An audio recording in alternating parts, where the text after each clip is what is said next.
ಎಂಥ ಅದ್ಭುತವಾದ ರಿಸಲ್ಟ್ ಬರ್ತದೆ. ನೀವು ಒಂದು ಸಲ ಉಪಯೋಗಿಸಿ ನೋಡಿ. ಇದು ಬೆಳೆಯ ಪ್ರತಿ ಕ್ರಿಟಿಕಲ್ ಸ್ಟೇಜಸ್ಸಲ್ಲೂ ಯೂಸ್ ಮಾಡಬೇಕು. ಇದು ಒಂದು ವಾಟರ್ ಸಲ್ಯುಬಲ್ ಗ್ರೇಡ್ 3 ಪ್ರಾಡಕ್ಟ್. ಇದರಲ್ಲಿ ಮೇಜರ್ ನ್ಯೂಟ್ರಿಯೆಂಟ್ಸ್ ಇರ್ತವೆ, ಮೈಕ್ರೋ ನ್ಯೂಟ್ರಿಯೆಂಟ್ಸ್ ಇರ್ತವೆ. ಇವು ನೀರಿನಲ್ಲಿ ಪೂರ್ಣ ಪ್ರಮಾಣದಲ್ಲಿ ಕರಗ್ತವೆ. ಇದನ್ನು ಡ್ರಿಪ್ ಮೂಲಕನೂ ಬಿಡ್ಬೋದು, ಸ್ಪ್ರೇನೂ ಮಾಡ್ಬೋದು. ಇದು ಎಲ್ಲ ಬೆಳೆಗಳಿಗೂ ಉಪಯೋಗಿಸ್ಬೋದು. ವಾಟರ್ ಸಲ್ಯುಬಲಲ್ಲೇ ವಿಶೇಷ, ಅಲಾಂಗ್ ವಿತ್ ಮೈಕ್ರೋ ನ್ಯೂಟ್ರಿಯೆಂಟ್ಸ್ ಇರ್ತಕ್ಕಂಥ ಏಕೈಕ ವಾಟರ್ ಸಲ್ಯುಬಲ್. ಆ ಜೈವಿಕ ಕೀಟನಾಶಕದ ಹೆಸರು ಬೆವೇರಿಯಾ ಬೆಸಿಯಾನ್ ಅಂತೇಳಿ. ಸೊ ಇದು 2 ರೂಪದಲ್ಲಿ ಬರುತ್ತೆ ನಮ್ಮದು. ಒಂದು ಪೌಡ್ರ್ ಫಾರ್ಮಲ್ಲಿ ಬರುತ್ತೆ, ಒಂದು ಲಿಕ್ವಿಡ್ ಫಾರ್ಮಲ್ಲಿ ಬರುತ್ತೆ. ಈ ಥ್ರಿಪ್ಸು, ಜಾಸಿಡ್ಸು, ಸಕ್ಕಿಂಗ್ ಪೆಸ್ಟ್ಸು ಇವುಗಳು ಅಟ್ಯಾಕು ಜಾಸ್ತಿ ಇರುತ್ತೆ. ಸೊ ಇಂಥ ಬೆಳೆಗೆ ಭಾಳ ಅದ್ಭುತವಾಗಿ ವಿಶೇಷವಾಗಿ ಇದನ್ನ ಯೂಸ್ ಮಾಡಿ ಇದನ್ನು ಲಾಭ ಪಡ್ಕೋಬೇಕು ನೀವು ಆ್ಯಕ್ಚುಲಿ. ನಮಸ್ಕಾರ ರೈತ ಬಾಂಧವರೇ. ನಮ್ಮ ಇನೋವೇಟಿಂದ ಇನ್ನೊಂದು ಅದ್ಭುತವಾದಂಥ ಒಂದು ಜೈವಿಕ ಕೀಟನಾಶಕ ಅಂತ ಒಂದು ಬಿಡುಗಡೆ ಮಾಡಿದ್ದೀವಿ. ಆ ಜೈವಿಕ ಕೀಟನಾಶಕದ ಹೆಸರು ಬೆವೇರಿಯಾ ಬೆಸಿಯಾನ್ ಅಂತೇಳಿ. ಇದು ಎಂಥ ಒಂದು ಕೆಲಸ ಮಾಡುತ್ತೆ ಅಂದರೆ, ಇದು ಎಂಡೋಫೈಟಿಕ್ ನೇಚರ್ ಅಂತಾರೆ. ಅಂದರೆ ನಾವು ಯಾವುದೇ ಒಂದು ಬೆಳೆಗೆ ಸ್ಪ್ರೇ ಮಾಡಿದರೆ ಸಿಸ್ಟಮಿಕ್ ನೇಚರ್ ಇರುತ್ತೆ. ಸ್ಪ್ರೇ ಮಾಡಿದ್ದ ಜಾಗದಿಂದ ಅದು ಎಲ್ಲ ಕಡೆ ಪ್ಲ್ಯಾಂಟ್ ಸಿಸ್ಟಮ್ ಒಳಗೆ ಆ ಸಸ್ಯದಲ್ಲಿ ಪೂರ್ಣ ಪ್ರಮಾಣದಲ್ಲಿ ಸೇರ್ಕೊಂಡ್ಬಿಟ್ಟು ಗಿಡಕ್ಕೆ ರಕ್ಷಣೆ ಕೊಡುತ್ತೆ. ಹೆಂಗಪ್ಪ ಅಂದರೆ, ಈಗ ನಾವು ಕೊರೋನಾ ಟೈಮಲ್ಲಿ ವ್ಯಾಕ್ಸಿನೇಷನ್ ಮಾಡ್ಕೊಂಡು ಕೊರೋನಾ ಇಂಜೆಕ್ಟ್ ಮಾಡಿರ್ತೀವಿ. ಅದೇ ಥರ ಇದಕ್ಕೆ ಬೀಳ್ತಕ್ಕಂಥ ಕೀಟಗಳನ್ನ ನಾಶ ಮಾಡೋಕ್ಕೋಸ್ಕರ ಇದನ್ನೇನು ಮಾಡ್ತೀವಿ, ಇಂಜೆಕ್ಟ್ ಮಾಡಿಬಿಟ್ಟು ಪ್ಲ್ಯಾಂಟಿಗೆ. ಇದು ಆ ಪ್ಲ್ಯಾಂಟ್ ಸಿಸ್ಟಮ್ ಒಳಗೆ ಮಲ್ಟಿಪ್ಲೈ ಆಗಿಬಿಟ್ಟು ಗಿಡಕ್ಕೆ ಫುಲ್ಲು ರಕ್ಷಣಾ ಕವಚದ ಟೈಪು ಕೆಲಸ ಮಾಡುತ್ತೆ. ಇದನ್ನು ಯೂಸ್ ಮಾಡೋ ಮೆಥಡ್ ಹೆಂಗೆ ಅಂದರೆ, ಈಗ ಉದಾಹರಣೆ ಟೊಮೆಟೊ ಬೆಳೆ ತೊಗೊಳ್ಳಿ. ನಾಟಿ ಮಾಡಿರ್ತಾರೆ. ನಾಟಿ ಮಾಡಿ ಒಂದು ವಾರ 10 ದಿವಸ ಅಂದರೆ ಬೇರುಗಳೆಲ್ಲ ಸೆಟ್ಲ್ ಆದಮೇಲೆ, ಬೇರುಗಳು ಬಿಟ್ಕೊಂಡ್ಮೇಲೆ ಒಂದು 5ರಿಂದ 10 ml ಸ್ಟಾರ್ಟಿಂಗು ಏನೂ ಇಲ್ಲ ಅಂದರೆ, ನಾರ್ಮಲ್ ಕ್ರಾಪ್ ಇತ್ತು ಅಂದರೆ 5 ml per litre of water ಹಾಕ್ಕೊಂಡು ಯೂಸ್ ಮಾಡಿ. ಸ್ವಲ್ಪ ಏನಾರೆ ನೀವು ಹೊಡೆಯೋದು ಲೇಟ್ ಆಯಿತು ಅಂದರೆ 10 ml ಪರ್ ಲೀಟ್ರ್ ಹಾಕ್ಕೊಂಡು ಸ್ಪ್ರೇ ಮಾಡ್ಬೋದು. ಇದು ಭಾಳ ಸಿವಿಯರ್ ಆಗಿತ್ತು ಅಂತ ತಿಳ್ಕೊಳ್ಳಿ. ನಿಮಗೆ ಈ ಪ್ರಾಡಕ್ಟ್ ಪರಿಚಯ ಲೇಟಾಗಿ ಆಯಿತು, ಅಷ್ಟರೊಳಗೆ ನಿಮ್ದು ಆಲ್ರೆಡಿ ಕ್ರಾಪು ಡ್ಯಾಮೇಜ್ ಆಗಿ 50% ಅಟ್ಯಾಕ್ ಆಗಿತ್ತು. ಅಂಥ ಟೈಮ್ನಾಗ ಈ ಒಂದು ವಸ್ತುನ 3 ದಿವಸ ಕಂಟಿನ್ಯೂಯಸ್ಸು ಪ್ರತಿ ದಿವಸ 3 ಸ್ಪ್ರೇ ಮಾಡಿಬಿಟ್ರೆ ಒಳ್ಳೆ ಕಂಟ್ರೋಲ್ ಬರುತ್ತೆ. ಕ್ರಾಪು ಕೂಡ ರೀಗೈನ್ ಆಗಿಬಿಟ್ಟು ಮತ್ತು ನಾರ್ಮಲ್ ಸ್ಟೇಜ್ ರೀಚ್ ಆಗಿಬಿಟ್ಟು ತನ್ನ ಪ್ರೊಡಕ್ಟಿವಿಟಿ ಕಡೆ ಪ್ಲ್ಯಾಂಟು ಕೆಲಸ ಮಾಡುತ್ತೆ. ಸೊ ಇದು 2 ರೂಪದಲ್ಲಿ ಬರುತ್ತೆ ನಮ್ಮದು. ಒಂದು ಪೌಡ್ರ್ ಫಾರ್ಮಲ್ಲಿ ಬರುತ್ತೆ, ಒಂದು ಲಿಕ್ವಿಡ್ ಫಾರ್ಮಲ್ಲಿ ಬರುತ್ತೆ. ಈ ಪ್ರಾಡಕ್ಟನ್ನು ಇನ್ನೂ ಹೆಚ್ಚಿನ ರೀತಿಯಲ್ಲಿ ನೀವು ಉಪಯೋಗ ಪಡಿಬೇಕು ಅಂದರೆ ಇನ್ನೊಂದು ನೀವು ರೈತರು ಸ್ವಲ್ಪ ಶ್ರಮ ಹಾಕ್ಬೇಕು. ಯಾಕೆಂದರೆ ಯಾವುದೇ ಶ್ರಮ ಹಾಕಿಲ್ಲ ಅಂದರೆ ಫಲಿತಾಂಶ ಬರೋಕ್ಕೆ ಸಾಧ್ಯನೇ ಇಲ್ಲ. ನೀವೇನಂದರೆ ಎಲ್ಲ ರೆಡಿಮೇಡೇ ಇರಬೇಕು, ಟಕ್ ಅಂತ ಕೆಲಸ ಆಗಬೇಕು, ಈ ಒಂದು ಯೋಚನೆ ಇರಬಾರ್ದು. ಈಗ ಹೆಂಗೆ ವಿದ್ಯಾಭ್ಯಾಸದಲ್ಲಿ ಚೆನ್ನಾಗಿ ವಿದ್ಯಾಭ್ಯಾಸ ಮಾಡಿದರೆ ಒಳ್ಳೆ ಮಾರ್ಕ್ಸ್ ಬರ್ತವೆ, ಕೆಲಸದಲ್ಲಿ ಒಳ್ಳೆ ನಿಗಾ ಇಟ್ಟು ಕೆಲಸ ಮಾಡಿದರೆ ಪ್ರಮೋಷನ್ಸ್ ಬರ್ತವೆ. ಅದೇ ಥರ ನೀವು ಕೃಷಿಯಲ್ಲಿ ಕೂಡ ಶ್ರದ್ಧೆ ಇಟ್ಟು ಮಾಡಿದರೆ ಹೆಂಗೆ ರಿಸಲ್ಟ್ ಬರುತ್ತೆ ಅನ್ನೋಕ್ಕೆ ಒಂದು ಎಕ್ಸಾಂಪಲ್ ಹೇಳ್ತೀನಿ. ಈ ವೆರಾಸಿನ್ ಅನ್ನೋ ಪೌಡ್ರ್ ಫಾರ್ಮ್ನ ಹಿಂದಿನ ದಿವಸ ಆ 1 kg ಇದನ್ನು ತೊಗೊಂಡ್ಬಿಟ್ಟು ಆ ಒಂದು 50 ಲೀಟ್ರು ಅಥವಾ 100 ಲೀಟ್ರ್ ನೀರಲ್ಲಿ ಹಾಕಿಬಿಟ್ಟು ಕಲಿಸ್ಬೇಕು. ಅದನ್ನ ಕಲಿಸ್ಬಿಟ್ಟು ಅದಕ್ಕೆ ಬೆಲ್ಲದ್ದು ಪ್ಲಸ್ಸು ಕಡಲೆ ಹಿಟ್ಟು ದ್ರಾವಣ, ಕಡಲೆ ಹಿಟ್ಟಿನ ಪೌಡ್ರು ಅಂದರೆ ಯಾವುದೇ ಒಂದು ಬೇಳೆಕಾಳದು ಅಥವಾ ಎಣ್ಣೆಕಾಳದ ಬೆಳೆ, ಇದು ಬೇಳೆಕಾಳದ ಬೆಳೆದು ಪೌಡ್ರು ಪ್ಲಸ್ಸು ಬೆಲ್ಲದ ದ್ರಾವಣ ಹಾಕಿಬಿಟ್ಟು ಮಿಕ್ಸ್ ಮಾಡಿಬಿಟ್ಟು 1 ಡೇ ಹಂಗೆ ಬಿಡ್ಬೇಕು, ಒಂದು ಓವರ್ನೈಟು. ಸೊ ಹಿಂಗೆ ಮಾಡೋದ್ರಿಂದ ಏನಾಗುತ್ತೆ, ಒರಿಜಿನಲಿ ನಮ್ಮ ಪ್ಯಾಕೆಟಲ್ಲಿ ಜೀವಿಗಳು ಇರ್ತವೆ. ಈ ಜೀವಿಗಳಿಗೆ ಆಹಾರ ಆದಂಥ ವಸ್ತು ನಾನೇನು ಹೇಳಿದ್ನಲ್ಲ, ಬೆಲ್ಲದ ಪಾಕ, ಕಡಲೆ ಹಿಟ್ಟು, ಈ ಆಹಾರ ಮೀಡಿಯಮ್ ಅದನ್ನು ತಿಂದ್ಕೊಂಬಿಟ್ಟು ಏನಾಗ್ತವೆ, ಆ ಜೀವಿಗಳ ಸಂಖ್ಯೆ ಜಾಸ್ತಿ ಆಗುತ್ತೆ. ಆವಾಗ ಏನಾಗುತ್ತೆ, ನೀವು ಸ್ಪ್ರೇ ಮಾಡಿದಾಗ 10 ಜೀವಿಗಳನ್ನ ಗಿಡದೊಳಗೆ ಎಂಟ್ರಿ ಮಾಡ್ತೀರಿ ಅಂದರೆ, ಈ ಥರ ಪ್ರೀ ಟ್ರೀಟ್ಮೆಂಟ್ ಮಾಡ್ಕೊಂಡು ಎಂಟ್ರಿ ಮಾಡಿದ್ದಾದರೆ ಸಾವಿರಾರು ಜೀವಿಗಳನ್ನ ಪ್ಲಾಂಟ್ ಸಿಸ್ಟಮ್ ಒಳಗೆ ಎಂಟ್ರಿ ಮಾಡಿದ್ರಿ ಅಂತ ಅಂದರೆ ನೀವು 100 ರೂಪಾಯಿ ಖರ್ಚಲ್ಲಿ 1000 ರೂಪಾಯಿ ಲಾಭ ತಗೊಂಡಂಗೆ. ನೇರವಾಗಿ ಯೂಸ್ ಮಾಡಿದ್ರೆ 100 ರೂಪಾಯಿ ಖರ್ಚಲ್ಲಿ 400 ರೂಪಾಯಿ 500 ರೂಪಾಯಿ ತೊಗೊಂಡಂಗೆ. ಈ ಪ್ರೀ ಟ್ರೀಟ್ಮೆಂಟ್ ಮೆಥಡ್ ಯೂಸ್ ಮಾಡೋದು. ಇದನ್ನು ಪೌಡರ್ ಫಾರ್ಮ್ ವೆರಾಸಿನ್ಗೂ ಯೂಸ್ ಮಾಡ್ಬೋದು, ಫ್ರೀ ಟ್ರೀಟ್ಮೆಂಟು ಲಿಕ್ವಿಡ್ ಫಾರ್ಮ್ಗೂ ಯೂಸ್ ಮಾಡ್ಬೋದು.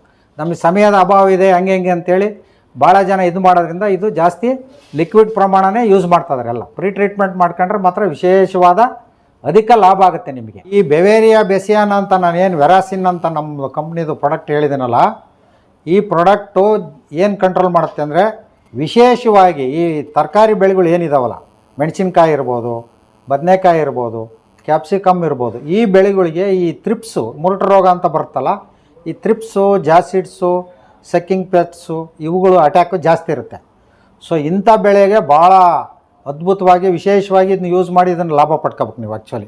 ಇದು ಭಾಳ ಚೆನ್ನಾಗಿ ರಿಸಲ್ಟ್ ಕೊಡುತ್ತೆ. ಬೇರೆ ಎಲ್ಲಿ ಥ್ರಿಪ್ಸ್ಗಳು ಅಲ್ಲಿ ಎಲ್ಲಿ ಬೀಳೋದಿಲ್ಲಲ್ಲ ಅಂಥತ್ತಾಗ ಏನು ಅವಶ್ಯಕತೆ ಬರಲ್ಲ. ಇದು ಎಲ್ಲಿ ಥ್ರಿಪ್ಸ್ ಕಾಟ ಜಾಸ್ತಿ ಬೀಳೋದು ನಾನು ಹೇಳ್ದಂಗೆ ಈ ತರಕಾರಿ ಬೆಳೆಗಳಲ್ಲಿ ಜಾಸ್ತಿ ಬರೋದು. ರೈತ ಬಾಂಧವರೇ, ನಮ್ಮ ಇನೋವೇಟಿವ್ ಕಂಪ್ನಿಯಿಂದ ಒಂದು ಅದ್ಭುತವಾದ ಪ್ರಾಡಕ್ಟ್ ರಿಲೀಸ್ ಮಾಡಿದ್ದೀವಿ. ರಿಲೀಸ್ ಅಂದ್ರೇನು, ಮಾರ್ಕೆಟಲ್ಲಿ ಇದೆ, ಬಟ್ ಅದ್ರ ಕಡೆ ಜಾಸ್ತಿ ಗಮನ ಹರಿಸ್ತಲ್ಲ ರೈತರು. ಇದು ಒಂದು ವಾಟರ್ ಸಲ್ಯುಬಲ್ ಗ್ರೇಡ್ 3 ಪ್ರಾಡಕ್ಟ್. ಇದರಲ್ಲಿ ಮೇಜರ್ ನ್ಯೂಟ್ರಿಯೆಂಟ್ಸ್ ಇರ್ತವೆ, ಮೈಕ್ರೋ ನ್ಯೂಟ್ರಿಯೆಂಟ್ಸ್ ಇರ್ತವೆ. ಇವು ನೀರಿನಲ್ಲಿ ಪೂರ್ಣ ಪ್ರಮಾಣದಲ್ಲಿ ಕರಗ್ತವೆ. ಪೂರ್ಣ ಪ್ರಮಾಣದಲ್ಲಿ ಕರಗಿಸಿ ಇದನ್ನು ಡ್ರಿಪ್ ಮೂಲಕನೂ ಬಿಡ್ಬೋದು, ಸ್ಪ್ರೇನೂ ಮಾಡ್ಬೋದು. ಇದು ಹೆಂಗೆ ಕೆಲಸ ಮಾಡುತ್ತೆ ಅಂದರೆ, ಈ ಬೆಳವಣಿಗೆ ಬಗ್ಗೆ ಹೂವಿನ ಒಂದು ಜಾಸ್ತಿ ಆಗಬೇಕು ಅಂದರೆ, ಕಾಯಿ ಜಾಸ್ತಿ ಕಚ್ಕೋಬೇಕು ಅಂದರೆ ಭಾಳ ಸಹಾಯ ಮಾಡ್ತದೆ. ಇದ್ರದ್ದು ಅದ್ಭುತವಾದ ರಿಸಲ್ಟ್ ಬಂದಿದೆ. ಒಂದು ಎರಡನೇದು, ಇದು ಬೆಳೆಯ ಪ್ರತಿ ಕ್ರಿಟಿಕಲ್ ಸ್ಟೇಜಸ್ಸಲ್ಲೂ ಯೂಸ್ ಮಾಡಬೇಕು. ಬೆಳವಣಿಗೆ ಅವಧಿ, ಹೂ ಕಚ್ಚ ಅವಧಿ, ಕಾಯಿ ಕಚ್ಚ ಅವಧಿ, ಈ 3 ಸ್ಟೇಜಲ್ಲಿ ನೀವು ಒಂದು ಸಣ್ಣ ಸ್ಪ್ರೇ ಮಾಡಿದರೆ ಎಂಥ ಅದ್ಭುತವಾದ ರಿಸಲ್ಟ್ ಬರ್ತದೆ. ನೀವು ಒಂದು ಸಲ ಉಪಯೋಗಿಸಿ ನೋಡಿ. ಇದು ಎಲ್ಲ ಬೆಳೆಗಳಿಗೂ ಉಪಯೋಗಿಸ್ಬೋದು, ಎಲ್ಲ ಬೆಳೆ ಮೇಲೆ ಉಪಯೋಗಿಸ್ಬೋದು. ಇದನ್ನು ಹೆಚ್ಚಾಗಿ ಎಲ್ಲಿ ಉಪಯೋಗಿಸ್ತಾರಪ್ಪ, ಇದು ವಾಟರ್ ಸಲ್ಯುಬಲ್ ಫರ್ಟಿಲೈಸರ್ ಆಗಿರೋದ್ರಿಂದ ಈ ಫ್ರೂಟ್ ಕ್ರಾಪ್ಸ್, ಹಣ್ಣಿನ ಬೆಳೆಗಳು ಇರ್ಬೋದು, ತರಕಾರಿಗಳು ಇರ್ಬೋದು, ಎಲ್ಲೆಲ್ಲಿ ಡ್ರಿಪ್ ಕನೆಕ್ಷನ್ಸ್ ಇಟ್ಕೊಂಡಿರ್ತಾರೆ, ಎಲ್ಲೆಲ್ಲಿ ಡ್ರಿಪ್ ಇರಿಗೇಷನ್ಸ್ ಮಾಡ್ತಿರ್ತಾರಲ್ಲ ಅಂಥಲ್ಲಿ ಕಂಪಲ್ಸರಿ ಯೂಸ್ ಮಾಡ್ತಾರೆ ಜನ. ಮಾಡಬೇಕು, ಉಪಯೋಗಿಸ್ಕೋಬೇಕು. ಇಲ್ಲ ಎಲ್ಲೆಲ್ಲಿ ಡ್ರಿಪ್ ಕನೆಕ್ಷನ್ಸ್ ಇಲ್ಲ, ನೀವು ಬೇರೆ ಯಾವುದಾದ್ರೂ ಒಂದು ಔಷಧಿ ಜೊತೆ ಸ್ಪ್ರೇ ಮಾಡ್ಬೇಕಾರೆ ಒಂದು 5 ಗ್ರಾಮ್ ಪರ್ ಲೀಟ್ರ್ ನೀರಿಗೆ ಹಾಕೊಂಬಿಟ್ಟು ಬೆಳೆಗಳ ಮೇಲೆ ಸಿಂಪಡಣೆ ಮಾಡ್ಬೋದು. ಜನರಲ್ ಕ್ರಾಪ್ ಎಲ್ಲ ಬೆಳೆಗಳ ಮೇಲೆ ಸಿಂಪಡಣೆ ಮಾಡ್ಬೋದು. ಇದನ್ನು ವಿಶೇಷವಾಗಿ ನಾವು ವಾಣಿಜ್ಯ ಬೆಳೆಗಳಲ್ಲಿ ಯೂಸ್ ಮಾಡಿದ್ದೇ ಆದರೆ ಒಳ್ಳೆ ಇಳುವರಿ ಬರುತ್ತೆ, ಒಳ್ಳೆ ಪದಾರ್ಥ ಸಿಗುತ್ತೆ ನಮಗೆ. ಆ ಶೈನಿಂಗ್ ಬರ್ತದೆ, ಬೆಳೆ ಇಷ್ಟು ಬ್ಯೂಟಿಫುಲ್ಲಾಗಿ ಬರುತ್ತೆ ಅಂದರೆ ನಿಮಗೆ ಒಳ್ಳೆ ಮಾರ್ಕೆಟಲ್ಲಿ ಒಳ್ಳೆ ಆಕರ್ಷಣೀಯ ರೇಟು ಕೂಡ ಸಿಗುತ್ತೆ ನಿಮಗೆ. ಈ ಎವಾಲ್ವ್ ಅನ್ನೋದು 3 ಪ್ಯಾಕಿಂಗ್ಗಳಲ್ಲಿ ದೊರಕುತ್ತೆ. 1 kg packing, 10 kg packing, 25 kg packing. ಯಾಕೆ 3 ಪ್ಯಾಕಿಂಗ್ ಮಾಡಿದ್ವಿ ಅಂದರೆ, 1 kg ಉದಾಹರಣೆ ಡ್ರಿಪ್ ವ್ಯವಸ್ಥೆ ಇಲ್ದರು ಬರೀ ಸಿಂಪಡಣೆ ಮಾಡಬೇಕಾಗಿರುತ್ತೆ, ಸಣ್ಣದು ಲ್ಯಾಂಡ್ ಹೋಲ್ಡಿಂಗ್ಸ್ ಇರ್ತವೆ, ಅವನಿಗೆ 10 kg 25 kg ತೊಗೊಳೋ ಶಕ್ತಿ ಇರಲ್ಲ. ಅಂಥವ್ರು 1 kg ಯೂಸ್ ಮಾಡ್ತಾರೆ. ಇನ್ನು ಮೀಡಿಯಮ್ ಟೈಪು ಜಮೀನಿರೋರು 10 kg ತೊಗೊಂಡೋಗ್ತಾರೆ. ಈ ದೊಡ್ಡ ಪ್ರಮಾಣದಲ್ಲಿ ಹಣ್ಣಿನ ಬೆಳೆ ಬೆಳೆಯೋರು, ತರಕಾರಿ ಬೆಳೆಯೋರು ಯಾವಾಗಲೂ ಮೂಟೆಗಟ್ಟಲೆ ತಗೊಂಡೋಗ್ತಾರೆ ಗೊಬ್ಬರಗಳನ್ನ. ಸೊ ಅಂಥವ್ರಿಗೆ ಉಪಯೋಗ ಆಗಲಿ ಅಂತೇಳಿ 25 kg ಪ್ಯಾಕಿಂಗಲ್ಲೂ ಕೂಡ ಲಭ್ಯ ಮಾಡಿದ್ದೀವಿ. ಇನ್ನೂ ಕೆಲವರು ರೈತರು 5 kg ಪ್ಯಾಕಲ್ಲೂ ಮಾಡಿಕೊಟ್ರೆ ಚೆನ್ನಾಗಿರುತ್ತೆ ಅಂತ ಹೇಳ್ತಿದ್ದಾರೆ. ಅದನ್ನು ಕೂಡ ನಾವು ಯೋಚನೆ ಮಾಡ್ತಾಯಿದ್ವಿ. ಈ ಎವಾಲ್ವ್ ಅನ್ನೋದು ಎಲ್ಲ ವಾಟರ್ ಸಲ್ಯುಬಲ್ ಗೊಬ್ಬರ ಏನಿರ್ತಾವಲ್ಲ ಅದೇ ಥರ. ಇದ್ರದ್ದು ವಿಶೇಷತೆ ಏನಪ್ಪ ಅಂದರೆ, ಈಗ ಬೇರೆ ಬೇರೆ ವಾಟರ್ ಸಲ್ಯುಬಲಲ್ಲಿ NPK ಕಂಟೆಂಟ್ ಇರುತ್ತೆ, NP ಇರ್ತದೆ, NK ಇರ್ತದೆ. ಇದರಲ್ಲಿ ಮುಖ್ಯವಾಗಿ ಸಾರಜನಕ ಅಂದರೆ ರಂಜಕ ಇರ್ತದೆ, ಪೊಟ್ಯಾಷ್ ಇರುತ್ತೆ. ಇದ್ರ ಜೊತೆಗೆ ವಿಶೇಷವಾಗಿ ಜಿಂಕ್ ಇರುತ್ತೆ, ಸಲ್ಫರ್ ಇರುತ್ತೆ, ಮೆಗ್ನೀಷಿಯಮ್ ಇರುತ್ತೆ, ಬೋರಾನ್ ಇರುತ್ತೆ. ಇವು ಇರೋದ್ರಿಂದ ಏನಾಗುತ್ತೆ, ಈ ಮೈಕ್ರೋ ನ್ಯೂಟ್ರಿಯೆಂಟ್ಸ್, ಈ 4 ಏನು ಹೇಳಿದ್ನಲ್ಲ, ಜಿಂಕು, ಬೋರಾನು, ಮೆಗ್ನೀಷಿಯಮ್ಮು, ಕಾಪರು, ಇವೆಲ್ಲ ಏನು ಹೇಳಿದ್ದೀನಲ್ಲ, ಇವು ವಿಶೇಷವಾಗಿ ಬೆಳೆಗಳಿಗೆ ಕ್ರಿಟಿಕಲ್ ಸ್ಟೇಜಸ್ಸಲ್ಲಿ ಬೇಕಾಗಿರ್ತಕ್ಕಂಥ ಪೋಷಕಾಂಶಗಳು. ಸೊ ಇದರಿಂದ ಇದಕ್ಕೆ ಏನು ಮಾಡ್ತಾರೆ ಅಂದರೆ ಗ್ರೇಡ್ 3 ಪ್ರಾಡಕ್ಟ್ ಅಂತ ಕರೀತಾರೆ. ಇದಕ್ಕೆ ವಾಟರ್ ಸಲ್ಯುಬಲಲ್ಲೇ ವಿಶೇಷ, ಅಲಾಂಗ್ ವಿತ್ ಮೈಕ್ರೋ ನ್ಯೂಟ್ರಿಯೆಂಟ್ಸ್ ಇರ್ತಕ್ಕಂಥ ಏಕೈಕ ವಾಟರ್ ಸಲ್ಯುಬಲ್.